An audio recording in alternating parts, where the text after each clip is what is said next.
Hello guys, it's been very long that I have posted a video with my voiceover. అందుకే ఒక special రెసిపీతో వచ్చేసాను friends. అదేంటంటే పప్పు బియ్యం కిచిడి అని కూడా అంటారు ఫ్రెండ్స్.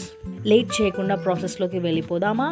ఆయిల్ బాగా వేడైన తర్వాత మిరపగింజలు, జీలకర్ర, ఆవాలు మంచిగా వేగాలి ఫ్రెండ్స్. నెక్స్ట్ కమ్స్ పచ్చిమిర్చి, ఎండుమిర్చి, ఉల్లిగడ్డ అవన్నీ మంచిగా ఫ్రై అయిన తర్వాత కరివేపాకు వేసుకొని వెల్లుల్లిపాయలు కచ్చపచ్చగా దంచుకొని వేసేయండి ఫ్రెండ్స్. ఇది ఫ్రై అయిన తర్వాత నెక్స్ట్ కమ్స్ పసుపు వేసారా, వేసుకున్న తర్వాత మిక్స్ చేసుకొని ఒక టమాటా ఫ్రెండ్స్, ఒక టమాటా వేసి కొత్తిమీర కూడా ఇప్పుడే వేసేసుకొని మంచిగా కలుపుకోవాలి ఫ్రెండ్స్. సో మనం ఇక్కడ వచ్చేసి ఒక కప్లో రైస్ ఇంకా దాల్ తీసుకుంటే 2 cups ఆఫ్ వాటర్ వేసుకోవాలి ఫ్రెండ్స్.